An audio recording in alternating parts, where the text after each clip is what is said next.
Hi, welcome to Sacred Enzyme. I'm Stacy.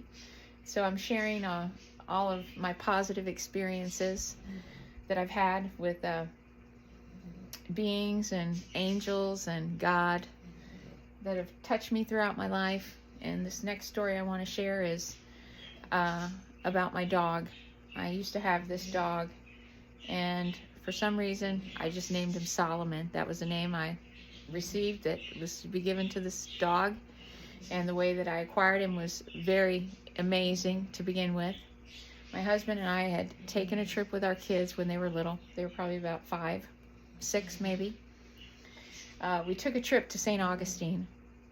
And when we were there, we were doing family stuff. And I came out and I seen this lady sitting on a bench. And she had a dog she was walking on a leash, and she was sitting there. And my eye caught this dog, and I just could not take my eyes off of it. It was the most incredible, unique, and enthralling animal, a dog I'd ever seen. And I just was compelled to go and talk to her because I had to know about this dog. And so when I went and talked to her, she told me that this dog was a breed called a Briard.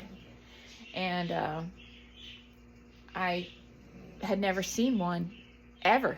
And you know, I grew up around animals, and I've seen a lot of different animals that I'd never seen a Briard. And she told me that they're a very rare breed of dogs, and they actually were brought to America by Benjamin Franklin, which is funny because, you know, coming from the founding fathers, they were involved with Benjamin Franklin quite a bit. And you know, Thomas Jefferson was pretty good friends with Benjamin Franklin, so were the Randolph family members. So anyway, I didn't find that out until I started reading about the Briard, but she told me that they were a very rare breed of dogs, and that there's only like 23 registered litters a year that are registered. And I was like, wow, I just have to have one of these dogs. And so she put me in touch with this lady that was just coincidentally, her dog had just had puppies. And so we contacted this lady, and I was able to get this dog. And I named him Solomon. And Solomon was a human and a dog. This dog was incredible. I mean, absolutely incredible. And he was there for me because I was going through a lot of health problems. I'd had, you know, a bunch of hernias that I'd had to have repaired, and you know, I had a lot of things. I was sickly, and he took care of me. He protected me. And he protected the kids. I mean, he was an incredible dog. Well, he got sick with cancer. And I'm not going to go into all that story, but I'd taken him to the vet, and he'd had checkup and x-rays, and the vet was saying, you got to breed this dog. I mean, this dog is incredible. Look at his hip structure. I mean, she was just showing us his hip structure on the x-ray and talking about how amazing this dog's build was, that he was just pristine, and he was a majestic dog. And she's like, it's a shame not to breed this dog. And so my dog was limping. He started limping. And so I took him back to the vet, and she was like, I think you're going to need to take him to see an orthopedic. And this is 5 weeks. This has happened in a 5-week period. So I go to this specialist, this orthopedic vet, and he does x-rays on my dog again, and just had x-rays 5 weeks before. And he was fine. And his hips were completely black with cancer. And so he did a biopsy. He tried to do a biopsy, and it came back inconclusive. And he said, I need to do a needle biopsy. So I took my dog back, and he did a needle biopsy on him. And he had a very aggressive cancer that he couldn't be saved from. Oh, this is going to be a hard story to tell. I love this dog so much. This dog was a soul and a guardian angel. And when he was sick, we brought him home, and his hip broke. Literally, his hip broke. I mean, he was just evaporating in front of my eyes. And we wanted to have a little bit of time. I mean, this was very shocking. You know, I went from having a completely healthy, active dog in 5-week period to my dog just literally like that. And it was terrible. It was terrible. And, you know, I would give it, he was on pain medicine, and he would come and tell me to give him a pain pill. And we all laid on the floor and slept with him every night, and I spooned my dog. And I took him for rides in the car, and I tried to make all his last days incredible. And then he told me he just couldn't take anymore. He couldn't take anymore. So I called the vet up, and I said, you know, we had made an appointment to have him put to sleep. And it was like 20 days. We waited 20 days. But he couldn't go that long. He was in too much pain. So we took him, and we had him put to sleep. And that last day, we took pictures with him, with Solomon. And, you know, he knew. He smiled in all the pictures. And he perked up and just came to life for those pictures, for our last memories of him. And then when I came home,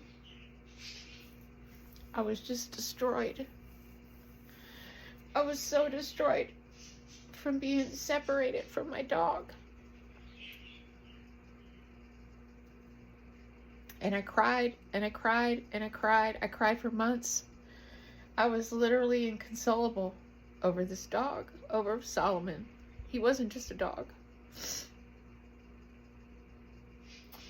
And I was laying on the couch one day, and I was crying and missing Solomon. And I said, God, please help me. Help ease this heartache in my soul. I'm so sad without Solomon. And you know, after Solomon was gone, I woke up in the middle of the night one night because he slept right up against my back. He put his body right up against my back. And he lay right up against me. And I had a hard time sleeping without him. You know, he'd sleep in between me and my husband.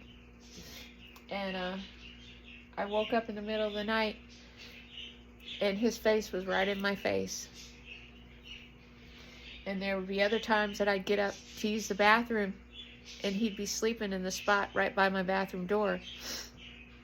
And I'd step over the top of him, and then I'd realize that he wasn't here anymore in physical form, that he was in spirit, but he was still there. He was still with me. And he would turn the doorknobs with his nose, because he always turned the doorknobs. And we'd hear the doorknobs rattling, where he'd be turning the doorknobs, telling us he was still there. So I was laying on the couch, and I was begging God, please. And as I was saying these prayers, and I was speaking, you know, for divine intervention, for help, I felt these invisible arms that were so long just reach through my body and hug me. I mean, they were huge, long arms. They wrapped my body just all up in it, and I felt a head right on my heart. And it was like, when I experienced that moment, I don't know if it was my guardian angel or if it was God,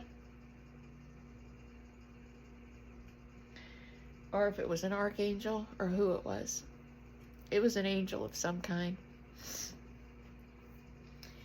And after that, I was able to cope. Of course, I still miss Solomon. I miss him to this day. I have his ashes, and I have his toys and his collar. I still have his bowls that he ate out of.